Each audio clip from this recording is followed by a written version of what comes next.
highest graded corner in the NFL last year, according to PFF. Jaylon Johnson, a Pro Bowler, entering his 5th year with the Chicago Bears. Fresno State to Utah. Nah, just Fresno. Just Fresno. Hold on here. Second pick of the in drive. Okay, my bad. Let's talk about Chicago. Let's talk about your OTA. Let's talk about you're from Fresno, by the way. Correct, you played yeah. in Utah. Correct, there you go. Not Clovis High. What's the high school again? Central High School. Central High School in Fresno. Sorry. That's it. Okay, so let's go to the OTA.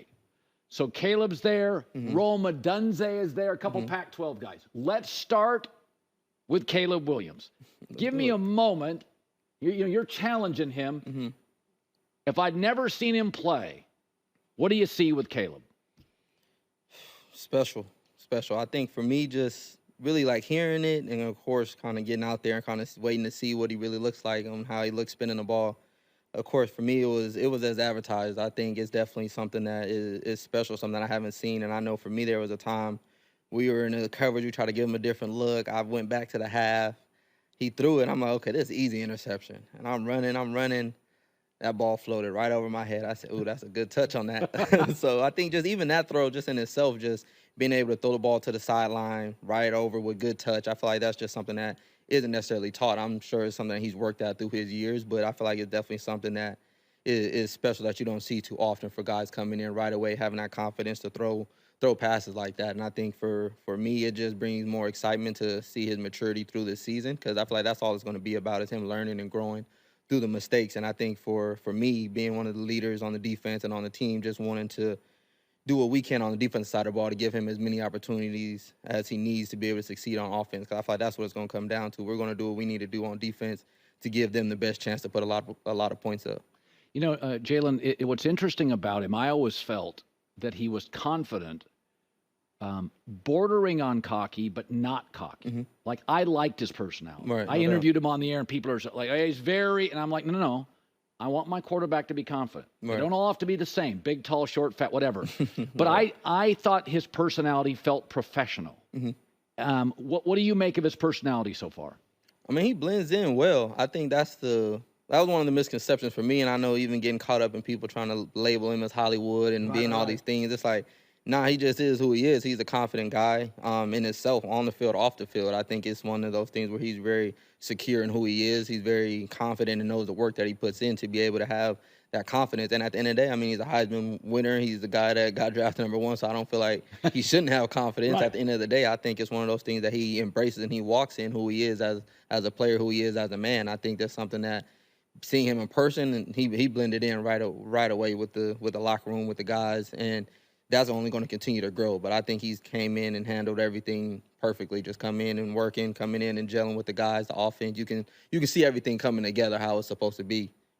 Rome Odunze, I had an NFL executive tell me he was drafting late first round. He goes, people have no idea how good he's going to be for Chicago. Right. You're out there guarding him. People say he's not a burner. I watched him play live. He runs fine. What do you make of him?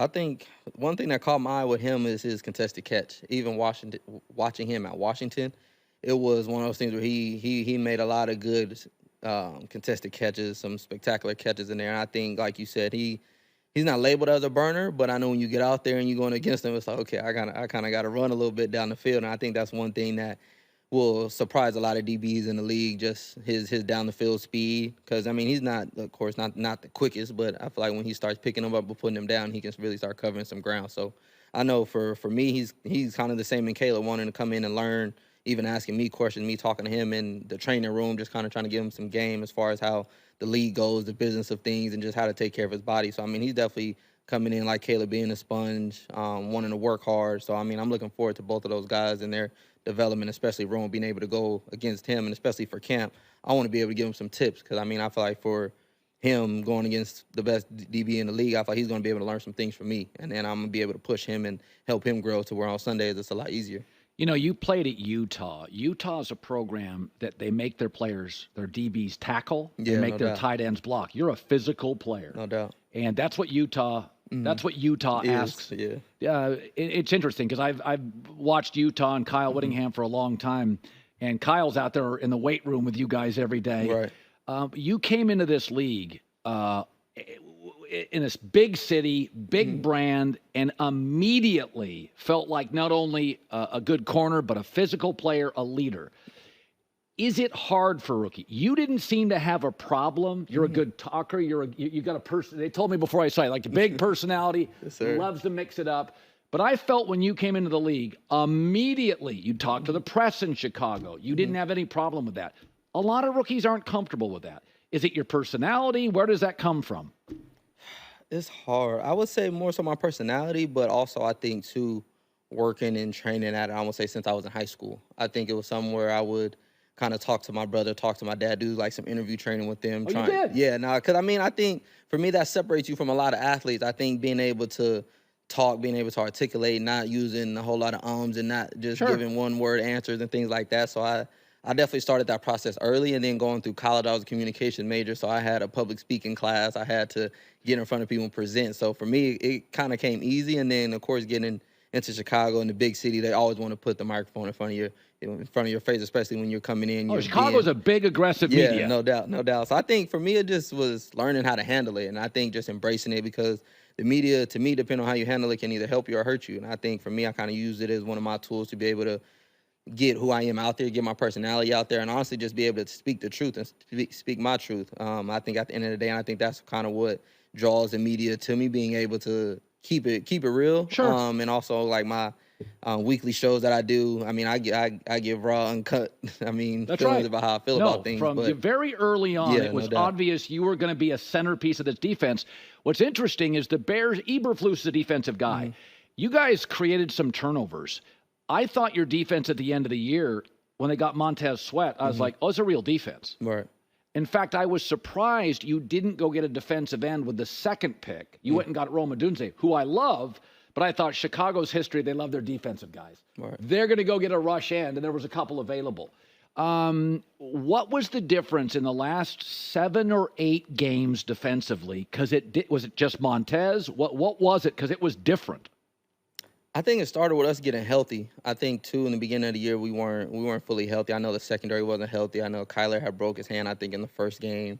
Eddie was battling some foot injuries. I was battling a hamstring injury after the third game, I think, against Kansas City. So I think kind of just getting everybody healthy. I mean, we definitely weren't healthy in that first half of the season. And then getting everybody back together, and then even adding Montez, that just made it a whole lot easier, of course, getting that pressure and getting that presence, because now that's a big threat you got to account for. So I think for us, really gelling together, and even when he did come, accepting him, bringing him into that culture that we had as a defense, and then he really just bought in and then continued to ball, and then everybody else game continued to level up. So I think we kind of just fed off each other throughout that back half of the season, and just continued to push each other, continue to be hungry. And I know we had a very, very slim chance to get to the playoffs, so we were doing everything that we could really to get there. And then, of course, towards the end, we ended up losing one more game and knocked us out. So I think for the most part, we were really just hungry to prove who we were supposed to be all along. From Fresno State. I love that you and your brother and your dad are doing media training. Yeah, we're doing everything. DB training, media training, working on my signatures, all of it. All of it, yeah. So in your division alone, you got Justin Jefferson, now Jordan Addison. Amaron St. Brown. Now you got all those Green Bay receivers. Like all those dudes can play.